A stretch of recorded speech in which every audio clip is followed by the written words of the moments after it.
ब्रह्मानंदं परमसुखदं केवलं ज्ञानमूर्तिं द्वन्द्वातीतं गगनसदृशं तत्त्वमस्यादिलक्ष्यम् एकं नित्यं विमलमचलं सर्वधी साक्षिभूतं भावातीतं त्रिगुणरहितं सद्गुरुं तं नमामि।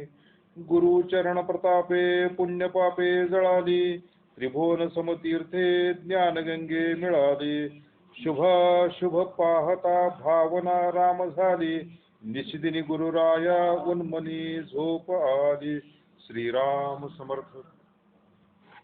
अब मैं नाचो बहुत गोपाल काम क्रोध पहिरी चोलना कंठ विषय की माल महामोह के नुपुर बाजत निंदा शब्द रसाल भरम भर्यो मन भयो पखवाज चलत कुसंगत चाल तुस्ना नाद करत खट भीतर नाना विधि दई ताल माया को कटी फेटा बांध्यो लोभ तिलक दई भाल कोटि कला कांची देख राई जल थल सुधी नहीं काल सूरदास की सबे अविद्या दूर करो नंदला।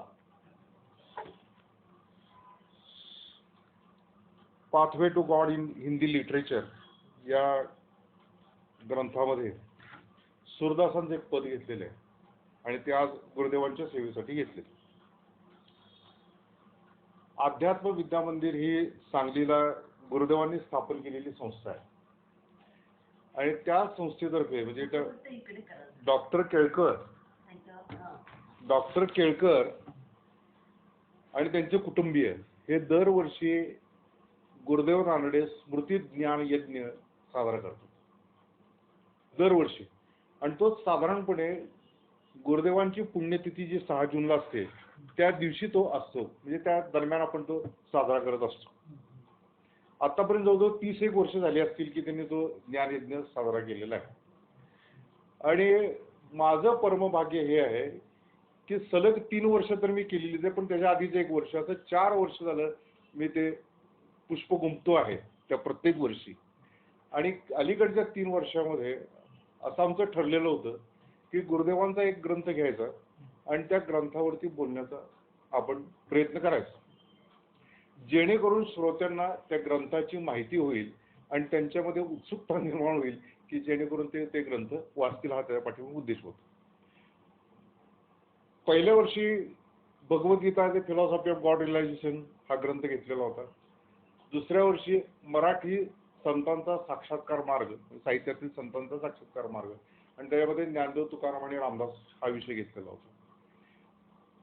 त्याच्यानंतर या वर्षी त्या पाठीमागच्या वर्षी हिंदी संत साहित्यातील साक्षात्कार मार्ग घेतला आणि 2च दिवस तो व्याख्यानमाला आपण ठेवलेली होती आणि कबीर हा विषय घेतलेला होता। यावर्षी पुन्हा हिंदी संत साहित्यातला साक्षात्कार मार्ग हाच ग्रंथ घेतलेला आहे आणि त्यातले जे 3 संत आहेत, एक सूरदास, नानक आणि मीराबाई, यांच्याविषयी बोलावासा विचार याच्यामध्ये आहे। आणि त्यामध्ये सूरदासांचं पहिलं पद आज आपण विचार करतो की पहिलं सूरदासांची जी काही अनेक पद आहेत त्यातलं एक पद असं घेतलेलं आहे की ज्याच्यामध्ये साधकाची अंतःकरणाची भूमिका काय असते हे त्यामध्ये सांगितलेले आहे आणि म्हणून ते पद घेतलेलं आहे। त्या पाठीमागचा उद्देश देखील हाच आहे की काय उद्देश आहे, तर हा उद्देश त्या पाठीमागची साधकाची भूमिका काय असली पाहिजे। अर्थात यावर्षी करोनाच्या याच्यामुळं सांगलीला जाणं शक्य नाहीये आणि त्यामुळे मी डॉक्टर केळकरांना फोन केला की बा दरवर्षी आपण ही व्याख्यानमाला ज्ञानयज्ञ करत असतो तर त्याच्यामध्ये खंड पडायला नको आणि म्हणून तो कोल्हापुरामध्येच आम्ही इथं करतो। दररोज एक प्रमाणात 3 दिवस प्रवचन करू म्हटलं आणि ते तुम्हाला पाठवून देऊ की जेणेकरून आपल्या ज्ञानयज्ञातही खंड पडला नाही आणि गुरुदेवांच्या सेवेतही खंड पडला नाही। तर त्यांनी मोठ्या आनंदाने परवानगी दिली, म्हणजे हे जरूर करा तुम्ही आणि मला रोजचं एक प्रवचन जे आहे ते पाठवा म्हणून त्यांनी सांगितलं।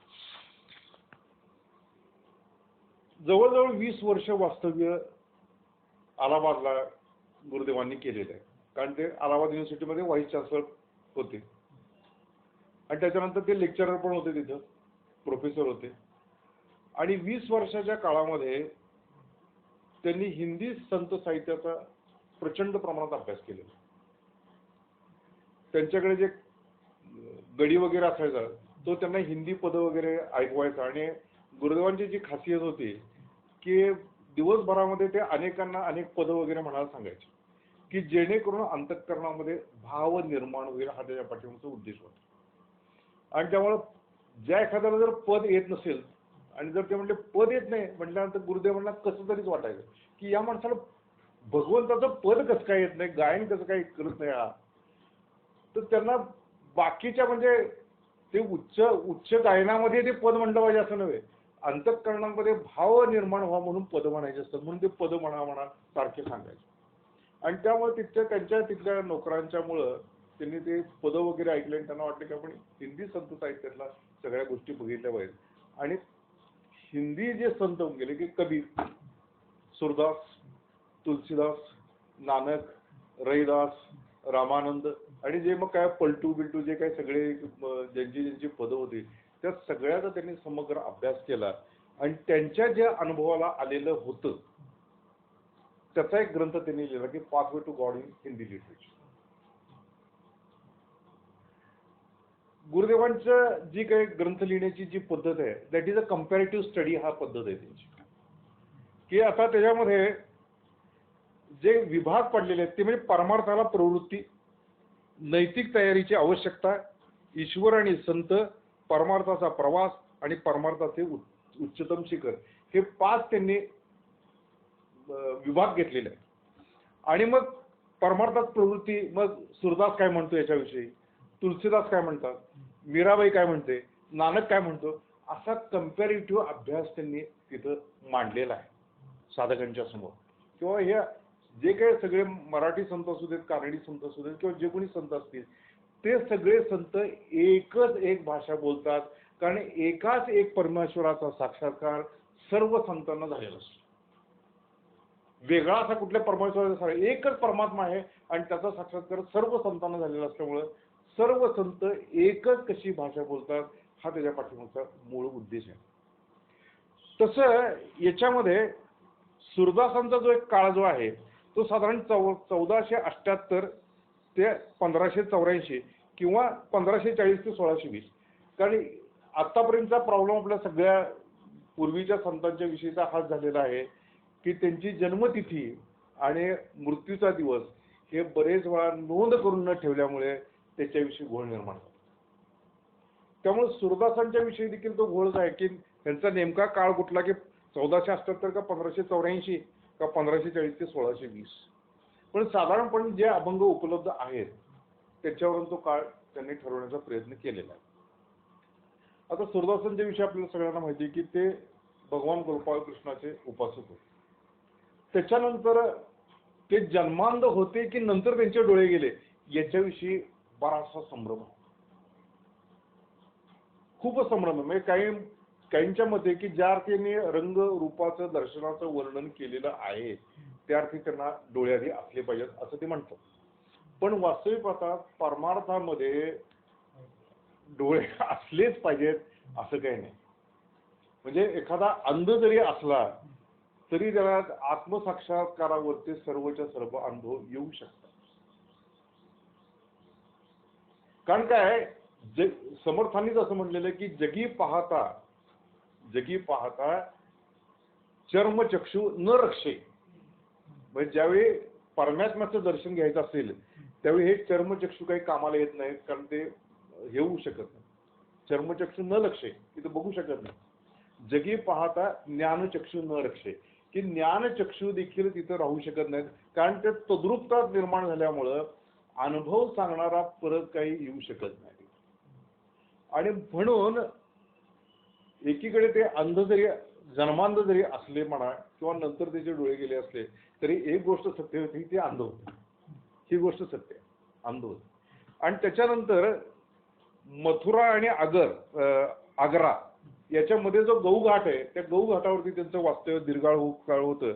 आणि त्याच्यानंतर वल्लभाचार्य त्यांचे गुरु होते सूरदासांचे, वल्लभाचार्य.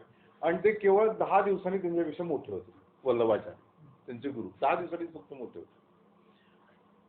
सुरसागर, सुरसुरावली, साहित्य लहरी, नलदमयंती, ब्याहको, दुर्लभप्रद, 16 ग्रंथ त्यांनी लिहिलेले आहेत सूरदासांनी. आणि त्याच्यामध्ये गोवर्धन लीला, प्राणप्यारी, हे म्हणजे बाकीचे ते काय जे काही गोपाळकृष्णांच्या लीला आहेत त्या सगळ्या त्यांनी लीलांचं वर्णन केलेलं आहे. आणि ते सगळं वर्णन जे आहे ते व्रजभाषेमध्ये आहे. व्रजभाषेमध्ये वर्णन आहे. आणि त्यामुळे व्रजभाषेमध्ये त्यांना अक्षरशः सूर्याची उपमा दिलेली आहे. म्हणजे त्यांना सूरदासांना की व्रजभाषेतले एक श्रेष्ठतम कवी म्हणून त्यांचं नाव घेतलं जातं. आणि त्याच्यामध्ये वात्सल्य, शृंगार, शांत, रस, प्रेम आणि माधुर्य या सगळेच्या सगळे जे काही रस जे आहेत ते काव्यामध्ये आहेत. म्हणजे हे त्याचं वैशिष्ट्य या काव्याचं. आता काय त्यांनी पदं पण खूप रचलेली आहेत, पण सुरसुरावली नावाचा जो ग्रंथ उपलब्ध आहे त्यामध्ये त्यांचे 4-5 हजार पदं उपलब्ध आहेत असं सांगितलं जातं.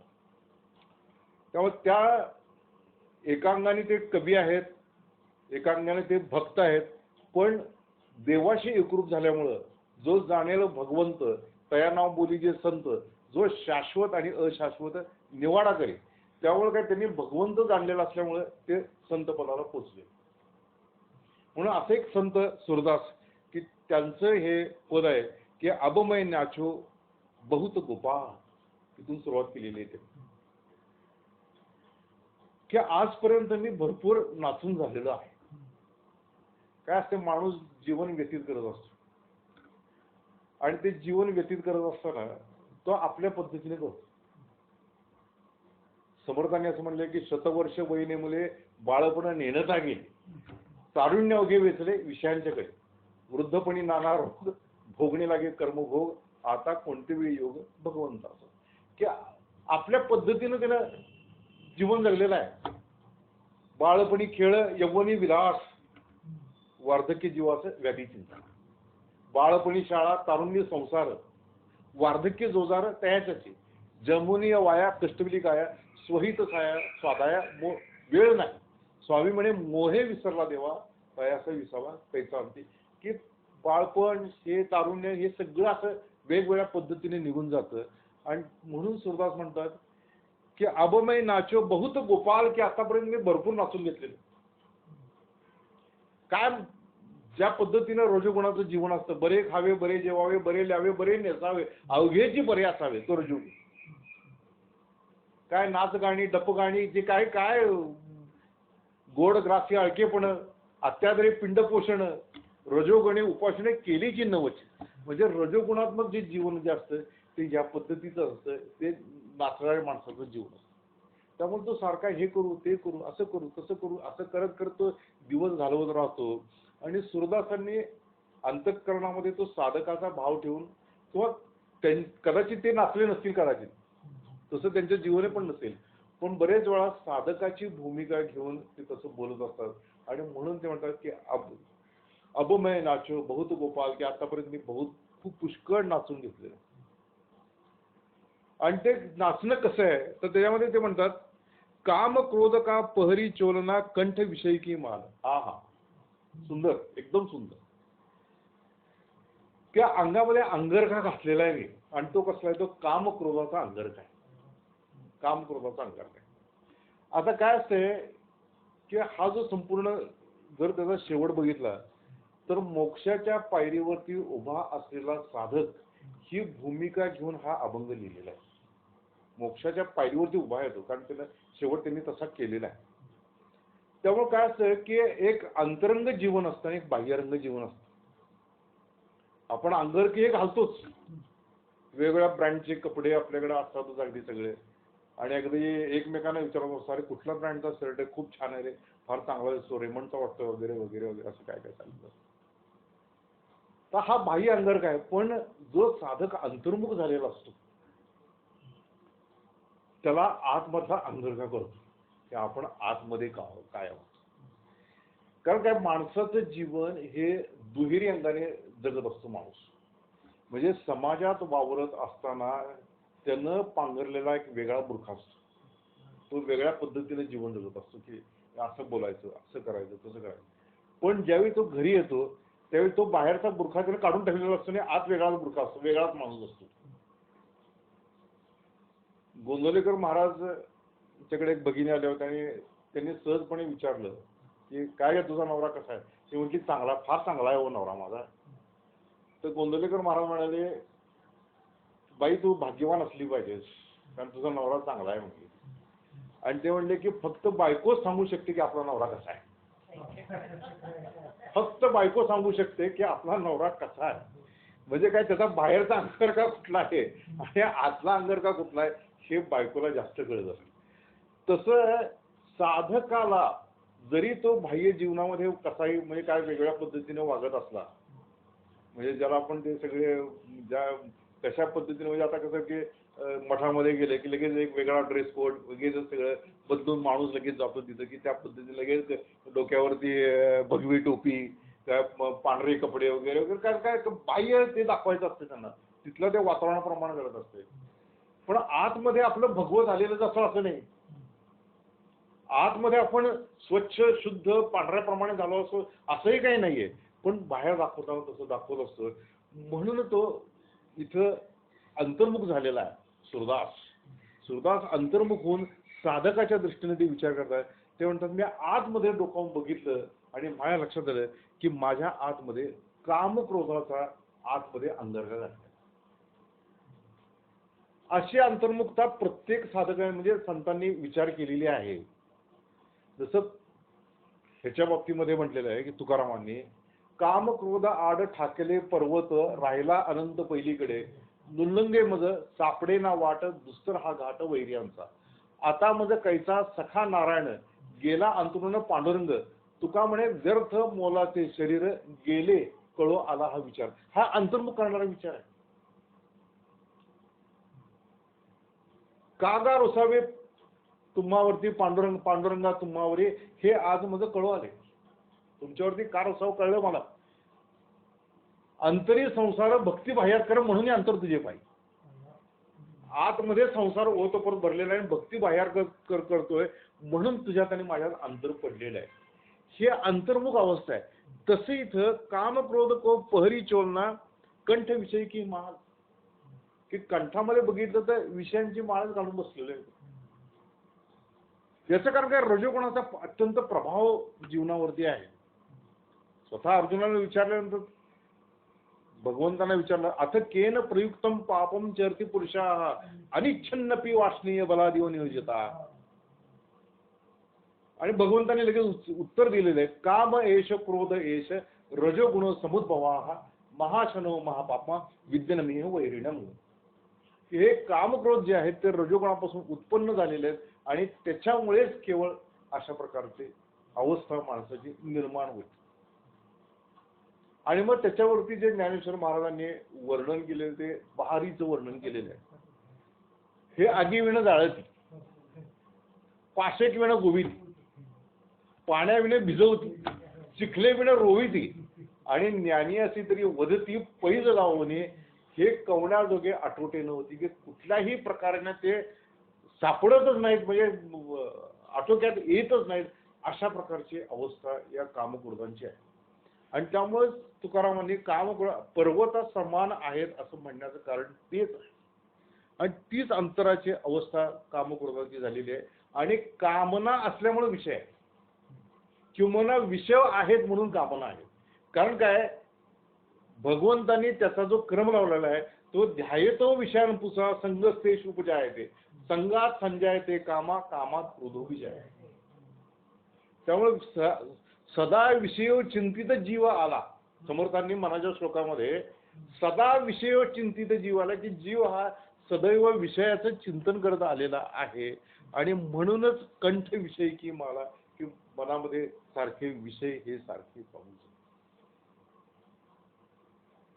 असं म्हटलेलं आहे की 5 विषय जे आहेत, शब्द रूप रस गंध आणि स्पर्श, शब्द स्पर्श रूप रस गंध, हे जे 5 विषय जे आहेत, या 5 विषयापासून एक एक पशु किंवा प्राणी हा मृत्यू पावतो. पतंगादीपी आलिंगन ते तर त्याचं अचूक मरण, तैसे विषयाचरण घातक जीव. म्हणजे एक छोटा कीटक त्या दिव्याला जातो, झळकतो, त्या तेजाच्या ह्याच्यामुळे तो तिकडे गेलेला आहे आणि तो मृत्यू पावतो. हत्ती हे सगळे स्पर्शाच्या ह्याच्यामुळे तो जातो. गाणं हरिण जे आहे ते गाण्यानं लुब्ध होतं आणि ते अडकून पडतं. म्हणजे हे पुन्हा मासा जो मरतो किंवा मासा जो अडकतो तो त्याला जिभेला त्याला हे होतो ना, रस मिळतो त्याला, आणि त्याच्यामुळे तो म्हणून तर ते गळ गिळता वाटे सोपे ओढून घेता कसा फाटे, ही माशाची अवस्था आहे. आणि हे पाचही विषय माणसामध्ये प्रबल असल्यामुळं त्याचा नाश हा निश्चित. म्हणून कंठ विषय की माळ, की माझ्या कंठामध्ये मी बघितलं तर विषयांची माळच आहे. पाचही विषय माझ्याकडे प्रबल आहेत म्हटलं. महामोर के नुपुर बाजत निंदा शब्द रसाल, की माझ्या पायात मी घुंगरू कुठले तर महामोहाचे घुंगरू बांधलेले आहे. सुरुवातीला नाचो म्हटले ना, नाचो हा शब्द आल्यामुळं नाचण्याची जी प्रक्रिया आहे त्याच्यामध्ये घुंगरांचा हा महत्वाचा संबंध आहे. आणि पायामध्ये महामोहाचे घुंगरू जणू काय बांधलेले आहे.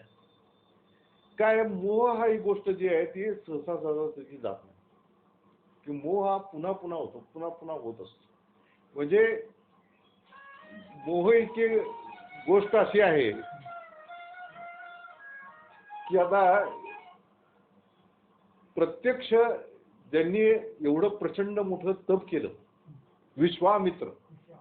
विश्वामित्रानं प्रचंड एवढं तप केलं, पण एक मोह त्यांना झाला आणि ते सगळं तप गेलं.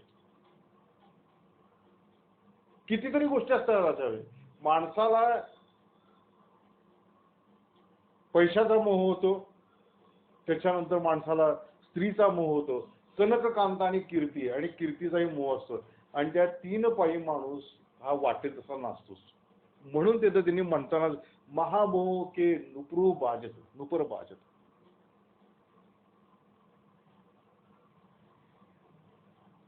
म्हणून मोहाला जर दूर करायचं असेल तर पहिल्यांदा विषय चिंतन हे सगळं बाजूला केलं पाहिजे. आणि विषयाचं चिंतनच नसेल तर रजोगुण आपोआपच कमी कमी होत जातो. आणि मग सत्वगुण ज्यांच्या अंतःकरणामध्ये येतो, शोधित सत्वगुण, त्या माणसाला शक्यतो मोह होतो. म्हणून सत्वगुणे भगवत भक्ती, रजोगुणे पुनरावृत्ती, तमोगुणे अधोगती पावती प्राणी.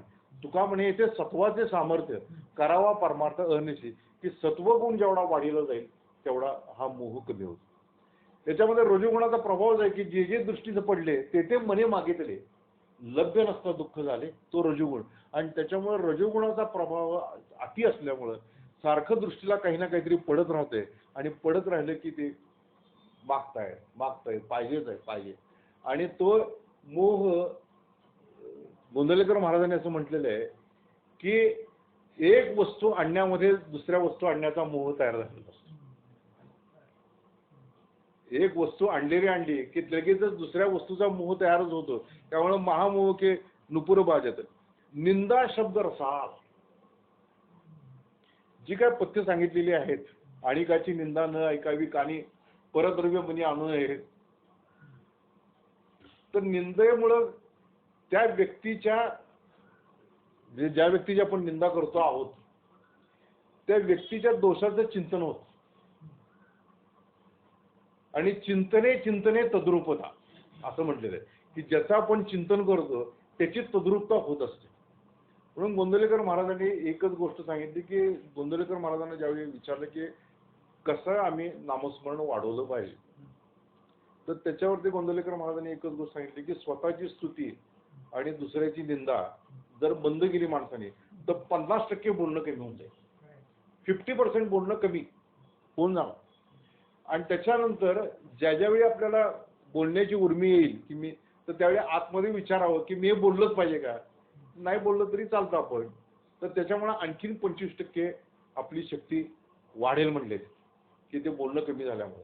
आणि मग उरलेल्या शक्तीनं सपाटून नाम घ्यावं असं सांगितलं. त्यामुळे युजली आपण जी निंदा येतं म्हणलं की निंदा शब्द रसाल, की दुसऱ्याची निंदा करण्यामध्ये आपल्याला आनंद होत असतो. आणि माणूस उठून गेला की त्याची निंदा चालू, जो गैरहजर आहे त्याचीच निंदा होते. दोन माणसं एकत्र बसली की जो गैरहजर आहे त्याची निंदा होते, आणि आपण उठून गेले की आपली निंदा चालू होते. म्हणजे काय की निंदेचं जे चक्र जे आहे ते सदैव चालूच राहतं. आणि त्यामुळे निंदा शब्द रसाळ की कानाला बरं वाटतं की दुसऱ्याला काहीतरी आपण म्हटलं, काहीतरी त्याचं लिहून काढलं की जरा लोकांना बरं वाटत असतं. आणि त्यामुळे इथं मुद्दाम त्याने म्हटलं की माझे निंदा शब्द रसाळ मला वाटतात. भरम भर्यो मन भयो पकवास, की माझ्या मनामध्ये भ्रम भरलेला आहे आणि त्याच्यामुळं मनामध्ये भ्रमरूपी पखवाज वाचतो. माणसाला समर्थांनी म्हटलं की भ्रमित मन वळेना, ही तर ते कळेना, कठीण परम कठीण देह बुद्धी कळेना. म्हणजे मन हे भ्रमलेलंच आहे की कारण काय आहे, he doesn't know what he want. त्याला काय पाहिजे आहे हेच कळेना झालं. म्हणजे त्याला आतमध्ये पाहिजे माहिती आहे त्याला की त्याला शांती पाहिजे आहे, समाधान पाहिजे आहे, तृप्ती पाहिजे आहे, आनंद पाहिजे हे त्याला माहिती आहे. पण त्याला असं वाटतं की व्यक्ती, वस्तू आणि विषय हे जर माझ्या जवळ राहतील तर मला शांती, समाधान, तृप्ती आणि आनंद मिळेल. आणि हे त्यामुळे त्या भ्रमातच तो काही वस्तू गोळा करत राहतो, काही व्यक्तींना जवळ करतो, काही विषय चघळत राहतो आणि त्याला लक्षात येतं की किती वस्तू मिळाल्या, अगदी घराचं संग्रहालय जरी केलं आणि गोडाऊन जरी केलं तरी देखील मन काही शांत होत नाही, मन काही समाधानी होत नाही, मनामध्ये तृप्ती होत नाही, मनामध्ये आनंद होत नाही. कितीही विषयांचं चिंतन केलं, विषय जरी सगळंच बसलं तरी देखील समाधान, तृप्ती होऊ शकत नाही. आणि कुठलीही व्यक्ती आपल्याला शांती, तृप्ती, समाधान देऊ शकत नाही. कोणी आपल्याला सोडवू शकतच नाही. म्हणून नको नको मना गुंतू माया जवळी, काळ हा जवळी आला ग्रासावेळा. काळाची उडी पडलेली वा तेव्हा, सोडविना तेव्हा मायबाप, सोडविना बंधू, सोडविना बहीण, सोडविना शेजीची कामिण, सोडविना राजा देशाचा चौधरी, अनेक सोयरी भलीभरी, तुका म्हणे तुझं नाही सोडविता कोणी, एका चक्रपाणी वाचून. आणि त्यामुळे भ्रमित भरम भर्यो मन भयो पकवाज, की हे पकवाज सारखं मन इतकं वाजतं, पकवाज असा वाजत राहतो, दोन्ही बाजूनी वाजतो पकवाज, ज्याला मृदुंग म्हणतात तो दोन्ही बाजूनी वाजत राहतो आणि त्याच्या आवाजामध्ये सगळं मन कसं भ्रमित होऊन गेलेलं आहे. आणि म्हणून ते म्हणतात की याच्याबरोबर आणखीन माझं काय झालंय की चलत कुसंगत चाल, की मी कुसंगतीमध्येच आहे. एकीकडे अंतर्मुखता साधकानं बघून घेतली पाहिजे की आपण कुणाच्या संगतीमध्ये आहोत. नारदीय भक्तिसूत्रामध्ये दुःसंग सर्वथैव त्याज्यः, एक सूत्र त्यांनी सांगून टाकलं, स्त्री धन नास्तिक चरित्रम न श्रवणीयम. कारण काय, कुसंगतीमध्ये गेल्यानंतर स्त्री धन आणि नास्तिक चरित्र हेच ऐकायला मिळतं. म्हणून ते म्हणतात की चलत कुसंगत चाल, की आतापर्यंत जीवन काय सत्संग नाहीच, सत्संग नाहीच. कारण काय, सत्संग दुर्लभ हा अमोघस्य, नारदी भक्तिसूत्रात सांगितलं की हा अत्यंत दुर्लभ आहे, अमोघ आहे आणि तो फक्त भगवंताच्या कृपेनंच तो प्राप्त होऊ शकतो. आणि त्यामुळे भगवंताची कृपा अजून काय असं रजोगुणी जीवन जगल्यानंतर काय प्राप्त होऊ शकत नाही. आणि त्यामुळं चलत कुसंगत चाल, की कुसंगतीमध्येच माझे जीवन चाललेले आहे. आणि जे कुसंगतीमध्ये आहेत त्यांच्या डोक्यामध्ये भगवंताचा विचार येणं, नामस्मरण करणं, या सगळ्या गोष्टी कदापिही येऊ शकत नाही. आणि त्यामुळं आपण कुठल्याच्या संगतीमध्ये आहोत याचा विचार केला पाहिजे.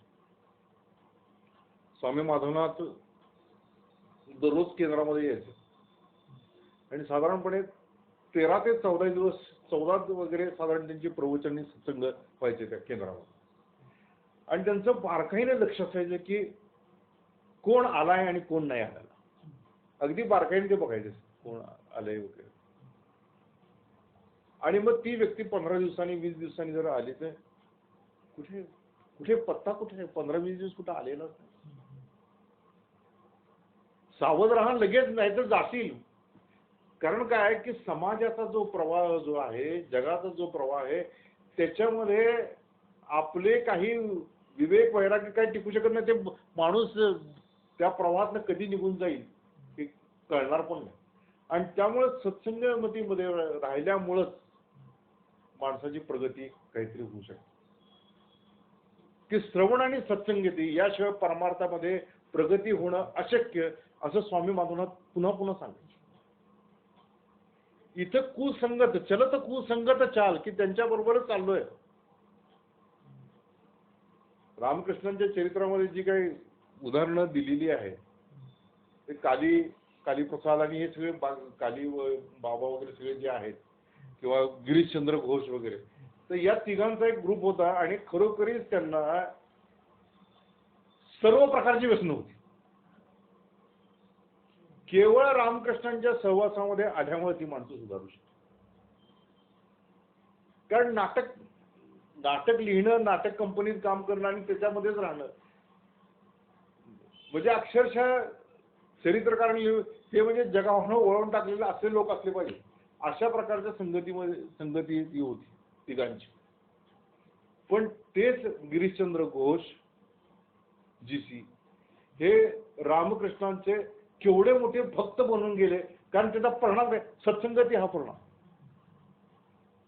देहाची संगत, विचारांचा लाभ आणि त्यानुसार आचरण, या तीन गोष्टींनी ती सत्संगती पूर्ण होते. आणि हे तिन्ही गोष्टी आचरणात ज्यांनी आणल्या त्यांनाच ती खऱ्या अर्थाने सत्संगतीचा लाभ झाला. चलत कुसंगत चाल की कुसंगतीमध्येच माझं जीवन चाललेलं आहे. तृष्णा नाद करत घट भीतर नाना विविधतेचा, की तृष्णा म्हणजे तृष्णा जी आहे माझ्या अंतःकरणामध्ये ती वेगवेगळ्या प्रकारचे नाद करते आहे. आणि ताल देकर म्हणजे ताल आणि नाद आहे ना, दोन्ही त्याला ताल पण असतो आणि नाद असतो. आणि ती विविध दे ताल करत अशी चाललेली आहे. असं म्हणलं की जब तक सांस है तब तक आस है और जब तक आस है तब तक प्यास है असं म्हटलं. म्हणून जोपर्यंत श्वास चालू आहे तोपर्यंत माणसाला कशाची नाही कशाची तरी आशा आणि तृष्णा असतेच. काहीतरी इच्छा असते ती काम. म्हणून रामकृष्ण म्हणतात की कुठून काय होईना कामना ही निर्माण होतेच. ती कामना पूर्णपणे जात नाही. भगवंताच्या कृपेनं ज्यावेळी त्याचं दर्शन होतं त्याच वेळी ती कामना नष्ट होऊ शकते. तोपर्यंत कामना जाऊ शकत नाही.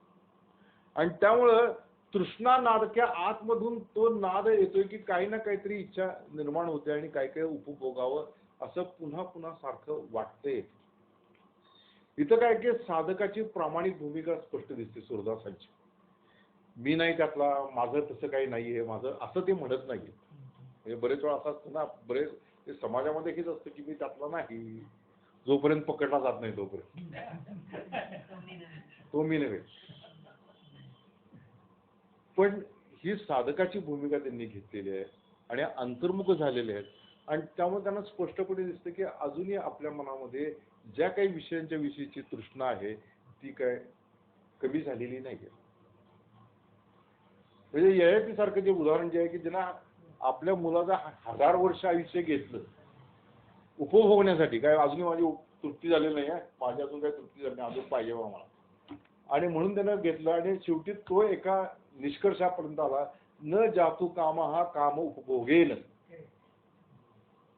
की कितीही कामाची उपभोग घेतला तरी देखील ते काय काम काय जात नाही बाबा, जाऊ शकत नाही.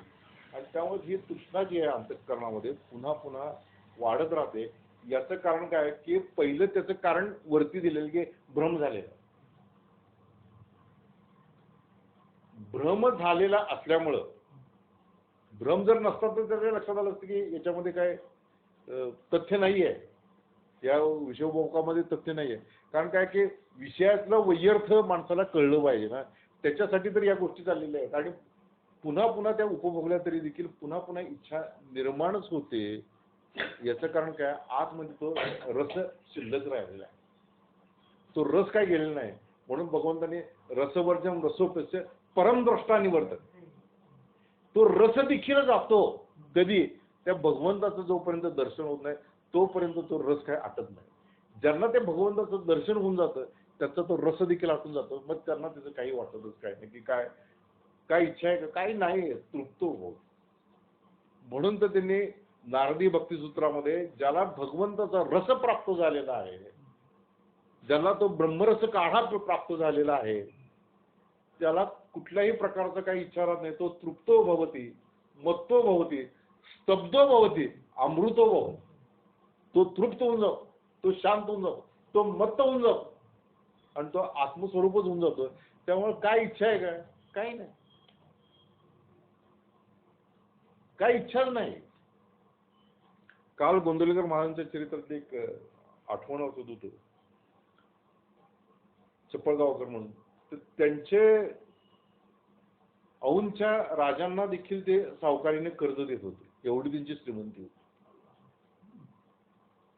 एवढी श्रीमंती होती. आणि मग महाराजांच्या कृपेने त्यांना एक मुलगा गेला, त्यांचा आधी गेला होता, मग महाराजांची कृपा झाली, गोंदवलेकर महाराज त्यांना 2 मुलगे वगैरे झाले. तर त्याला आनंद वगैरे झाला त्याच्यामध्ये. आणि महाराजांना बोलवून त्यांनी अक्षरशः एक ताट भरलेलं असं रुपयांनी ते दिलं. ते म्हणजे मला लंगोटीवाल्यासारखं काय करायचं, मला घेऊन काय करायचं, हे तुमच्याकडेच ठेवा. 1 रुपया त्यांना उचलला. आता याच्यामध्ये ही गोष्ट विचार करण्यासारखी आहे की आतमध्ये धनाविषयी तृष्णा नाही, मानाविषयी तृष्णा नाही, किंवा कुठलीच तृष्णा नसली की समोर जरी येत असलं धन, तरी देखील तो मनुष्य बाजूला सारू शकतो.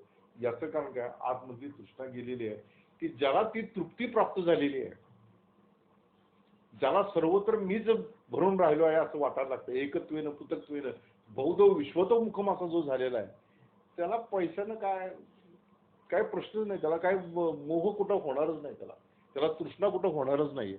ज्यावेळी मथुरबाबूंनी माझ्या पश्चात, म्हणजे मथुरबाबू गेल्यानंतर आपल्या मागे रामकृष्णांची काहीतरी आर्थिक तरतूद करून ठेवावी असं वाटून त्यांना विचारलं की बाबा मी तुमच्या नावावर काहीतरी एफडी वगैरे करतो, फिक्स डिपॉझिट, त्यामुळं तुम्हाला, तर ते अंगावरती धावून गेले, साल्या तुम्हाला विषय करू इच्छितो का, साल्या तुम्हाला विषयी करू इच्छितो, थू थू थू.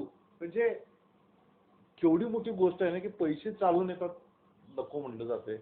याचं कारण काय? आतमध्ये तृप्ती आहे, आणि ती तृप्ती अजूनही सुरदासांनी ती अनुभवलेली नसल्यामुळं, किंवा ती भूमिका त्यांनी घेतली असल्यामुळं असं म्हणू आपण की तृष्णा नाद करत घट भीतर. आतमधूनच ते सगळे विषय असतात ना, बाह्य विषय असतातच, पण आतमधूनच ती तृष्णा, ती इच्छा, ते मन सगळं प्रगट करत असतं. आणि म्हणून नाना विविधतेता, की वेगवेगळे ताल ती दाखवते आहे. कारण ताल जसे बदलतात तसे तृष्णेचे ताल देखील बदलतात, की आज हे खावंसं वाटतं, उद्या ते वाटतं, परवा ते आणावंसं वाटतं. हे जे चेंजेस जे आहेत, आणि केवळ ही गोष्ट माणसामध्ये आहे म्हणून जग हे सारखं नवीन नवीन वस्तू आणून ठेवते आपल्यासमोर. त्यांना माहिती आहे की man is not satisfied with anything, he is not satisfied. त्याला रोज नवीन काहीतरी लागतंय, आणि रोज काहीतरी नवीन लागतंय म्हणून माणूस. बघा साड्यांच्या दुकानात गेल्यानंतर, बायका गेल्यानंतर नवीन काय आहे हे विचार, म्हणजे इतकं आहे ना ते, नाही नवीन आता काय डिझाईन काय आहे हे ते विचारतो. आमच्या मित्राचं उदबत्तीचं दुकान आहे, नवीन काय उदबत्ती आल्यात काय, पहिल्यांदा नवीन काय याचं कारण काय की माणसाला तीच गोष्ट नको वाटते, त्याला पुन्हा पुन्हा नवीन तालामध्ये रंगावंसं वाटतं. आणि म्हणून तृष्णा करत नाद घट भीतर नाना विविधता, की वेगवेगळे ताल देते.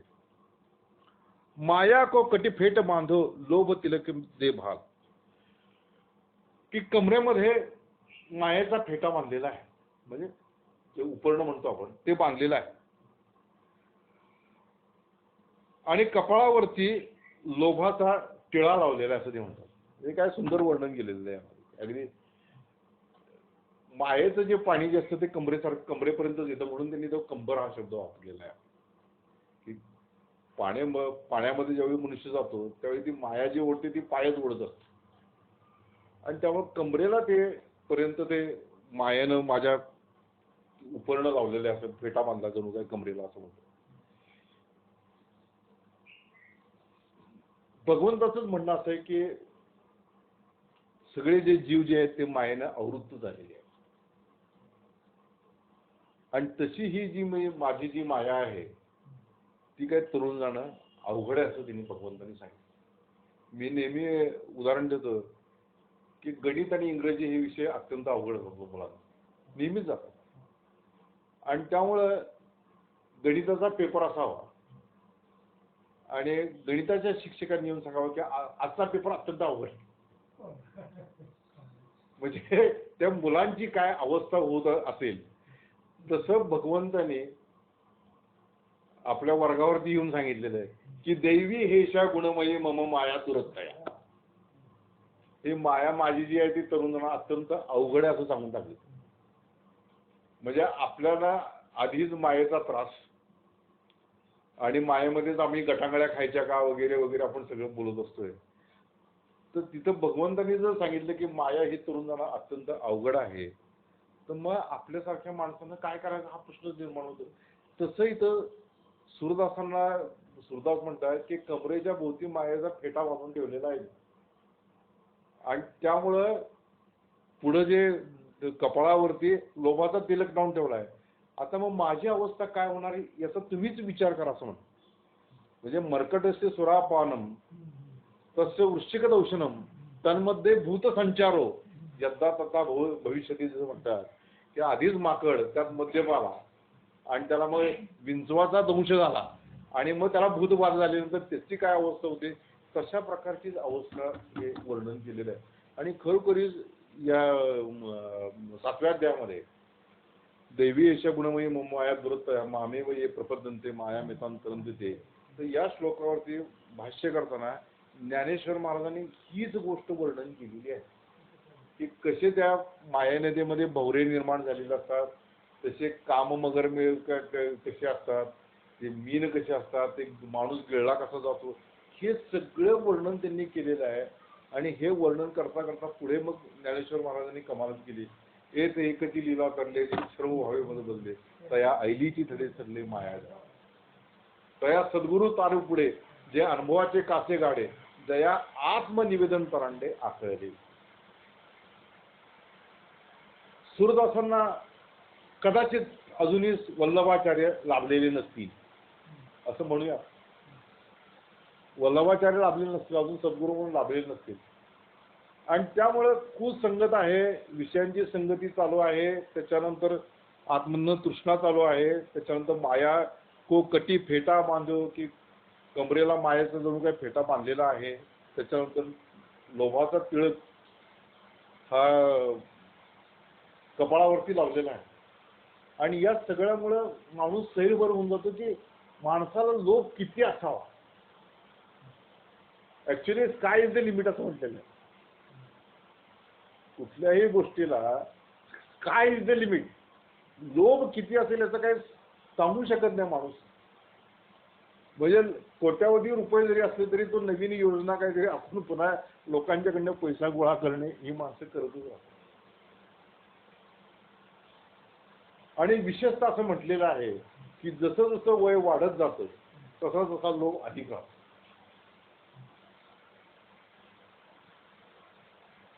म्हणजे कितीतरी स्क्रॅप वस्तू आपण टाकून द्यायचा म्हणून ठरवलेलं असतं, पण तिथं ऍक्च्युली बरं हे राहू देत, बरं ते राहू देत, हे असू देत, नाही हे चांगलं दिसतं हे राहू, असं करत करत मनुष्य तो ती गोष्ट ती वस्तू जी स्क्रॅप मध्ये जाणार होती ती देखील तो घेण्याचा प्रयत्न करतो. जुने कपडे असतात वाचेवाच ते फेकूनच द्यायचं असतं, पण त्याचा देखील माणसाला लोभ होतो. ते सगळे कपडे बोहारडेला दुसऱ्याकडे एखादं भांड का विना घेतलं जातंय. याच्यावर लक्षात घेतलं पाहिजे माणसाला चिंधीचा देखील मोह असतो. चिंधीचा देखील मोह. म्हणून माया को कटी फेटा बांधो लोभ तिलक दे भाल. हे लोभाचा तिळकच जणू काही मस्तकावरती लावून ठेवलेला आहे आणि तो लोभ काय संपता संपत.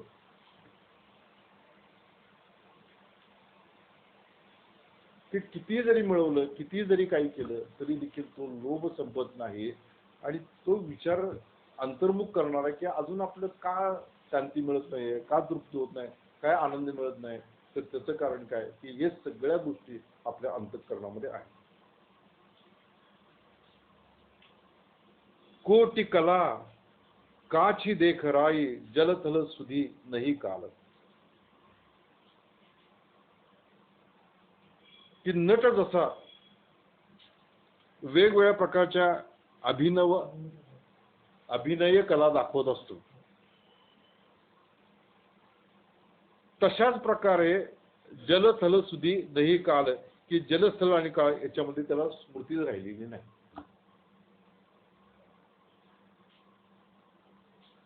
कोटी कला. कारण काय असे की एखादा नट जीवनामध्ये एक 5-50 वर्ष जर त्यानं काम केलेलं असेल तर अक्षरशः शेकडो भूमिका केलेल्या असतात. कारण त्याच्या वाटेला येणारी भूमिका ही अनंत शेकडो असतातच. म्हणजे एकेका माणसानं जवळजवळ 200, 300 पिक्चर मध्ये काम केलेलं दिसून येतं आपल्याला. तर 200 प्रकारच्या भूमिका त्यांनी केली असल्या पाहिजेत. काही नटांनी 400-600 पिक्चर मध्ये काम केलेलं आहे. त्यांचा हयात सगळी त्याच्यामध्ये गेली, किती भूमिका केल्या असतील ना. तसं माणसाच्या देखील यांनी असं म्हटलं की कोटी कला कशी दिखराई, की तसं मी देखील एका नटाप्रमाणे या जीवनामध्ये अनेक प्रकारच्या भूमिका करतोच आहे. वेगवेगळ्या माणसांचे वेगवेगळे संबंध आपले जोडलेले असतात आणि त्याप्रमाणे त्याच्याबरोबर एक वेगळ्या पद्धतीने बोलणं, याच्यावर त्याच्या पद्धतीने बोलणं, घरात एक वेगळ्या पद्धतीने वागणं, समाजात वेगळं वागणं, आणखीन कुठंतरी वेगळं वागणं, गोव्याला गेलं की तिसरंच काहीतरी वागणं, असं मागचं बरंच काहीतरी करत राहतात. तसं इथं कोटी कला काची देखराई जलथल सुधी नाही काल, की कुठं मी जळावरती स्थळावरती कुठे मला स्मृती शुद्ध राहिलेली नाही आपली.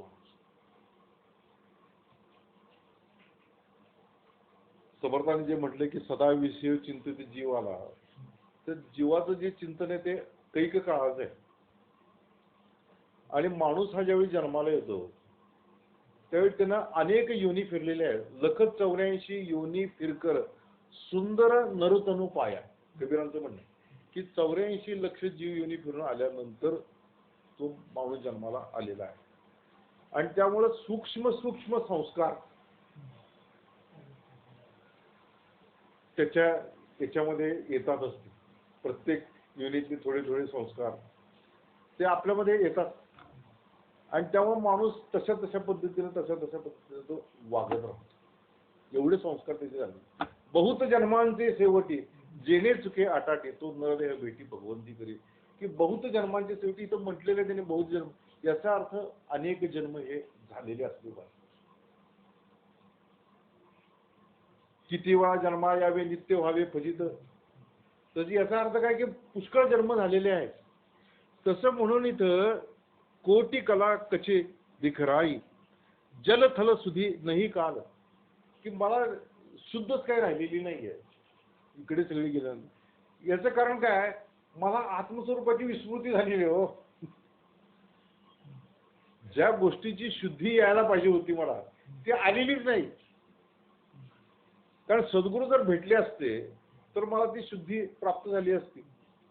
मला त्यांनी तो आत्मनात्म विवेक दिला असता, त्यांनी कुठं लक्ष ठेवायचं ते सांगितलं असतं. पण ते भेटच झालेली नाहीये. त्यामुळं ते समर्थ पुन्हा पुन्हा म्हणतात की भ्रमित मन वळेना, ही तर ते कळेना, परम कठीण देही देह बुद्धी कळेना. की काय कळतच नाहीये, काय चाललंय हेच कळत नाही आणि पुन्हा पुन्हा तो भ्रम होतो आहे आणि शुद्ध काय नाहीये. म्हणजे आपण हे सगळं का करतो आहोत हेच कळत नाहीये. म्हणजे एका ठिकाणी भ्रम आहे की याच्यामुळे आनंद मिळेल, याच्यामुळे शांती मिळेल, तृप्ती मिळेल, पण हे कुठली गोष्ट मिळत नाहीये आणि त्यामुळे मला शुद्ध अशी काही राहिलेली नाही. आणि पुन्हा ते चक्र जे आहे आपलं माणसाचं, की सकाळ होते आहे संध्याकाळपर्यंत तो काय काय वेगवेगळ्या गोष्टी करतोय, पुन्हा रात्र होते, पुन्हा सकाळी होतं, पुन्हा त्याचं जीवनचक्र चालूच आहे. आणि याच्यामध्ये किती काळ जातो ही काही लक्षात येत. ते कर्नाटक सिंह जे गंगाधरराव देशपांडे होते, कर्नाटक सिंह होते आणि जवळजवळ 50 वर्षापर्यंत त्यांनी राजकारणामध्ये भाग घेतला. ते लोकमान्य टिळकांच्या बरोबर होते, गांधीजींच्या बरोबर होते आणि त्यांनी असं म्हटलं की 50 वर्ष राजकारण करून मला शांती, समाधान, आनंद कुठलाही मिळाला नाही.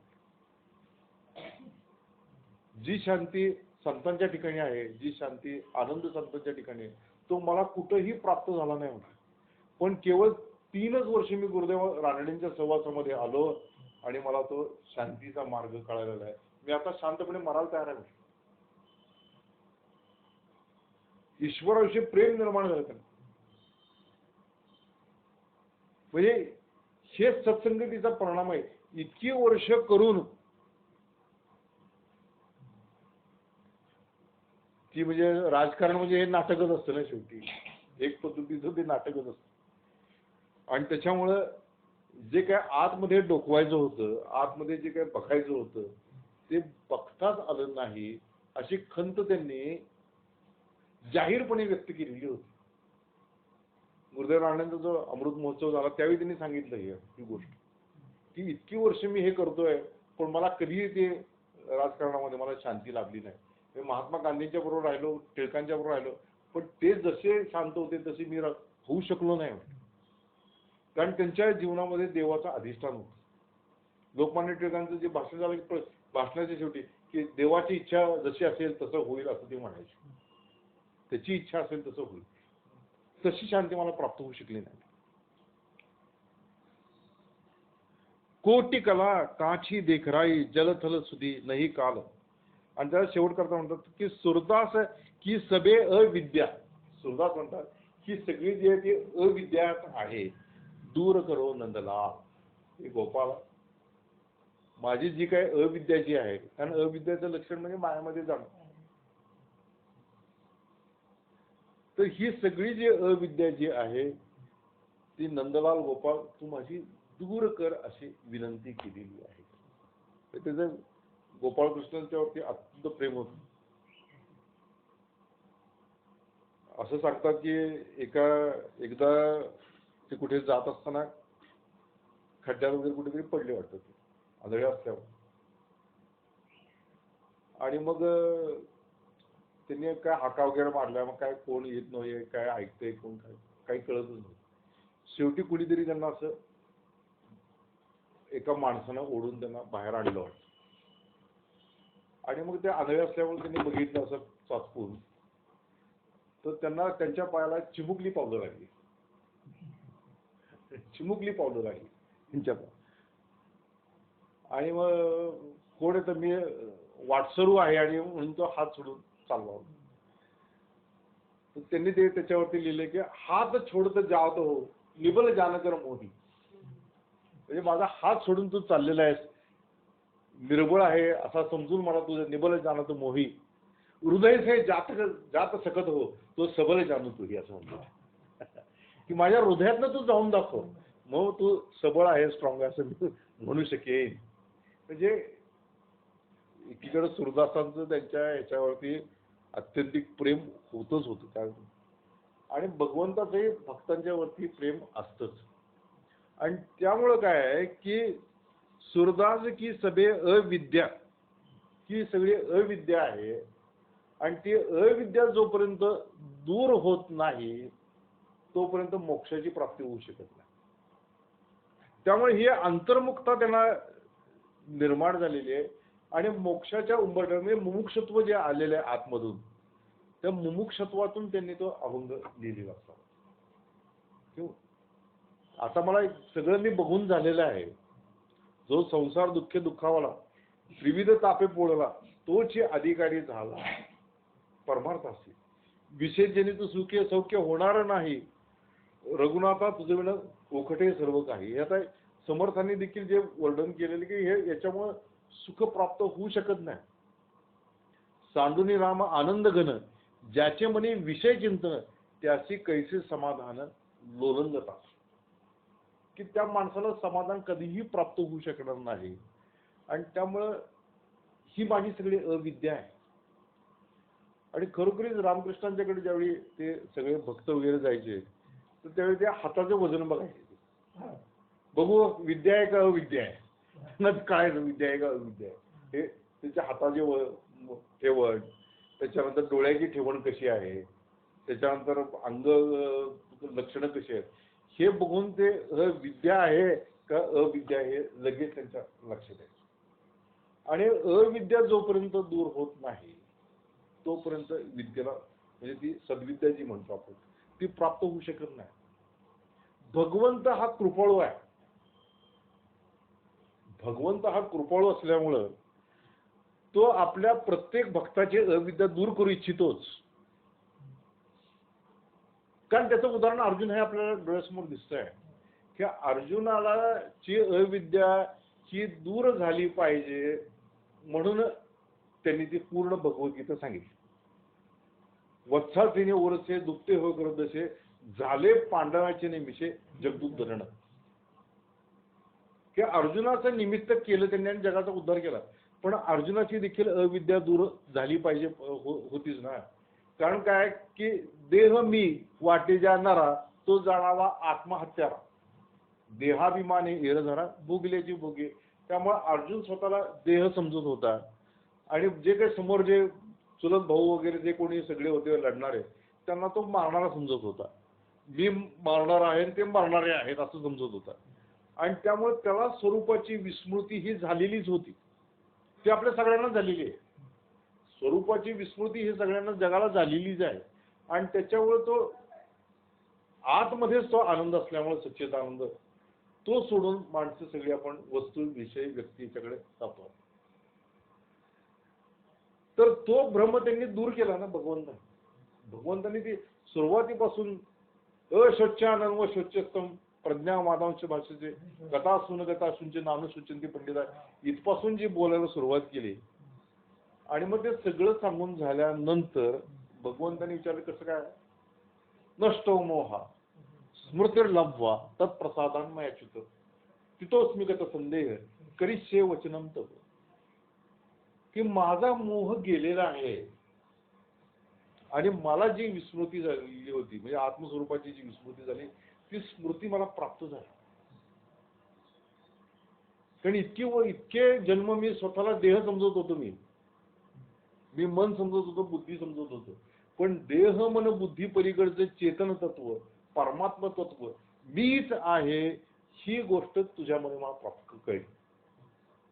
ऐक शिष्या एटीचे वर्म स्वये तूचे आहेसी ब्रह्म ये विषय संदेह ब्रह्म धरूची नको सोहमात्मा स्वानंद घन अजन्मा तूची जाण हे साधूचे वचन सुदृढ धरावे. की सुदृढ धरव ते वचन. आणि म्हणून दूर करो नंदलाल की नंदलाल तो दूर करू शकतो. कारण काय की जिथं अर्जुनाचा भ्रम त्यानं दूर केला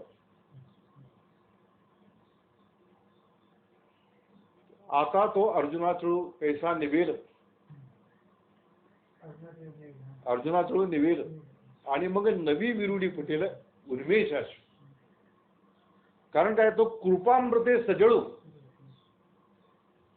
आता उदार तो कैसा वर्षेल तेने अरुणाचळू निवेल मग नवी विरुडी फुटेल उन्मेषाची. उन्मेष म्हणजे ज्ञानाची विरुडी फुटेल. तर म्हणजे भगवंत ज्यावेळी कृपा करतात वर्षाव करतात त्याच वेळी तो ज्ञानाचा अंकुर जो असतो तो फुटतो.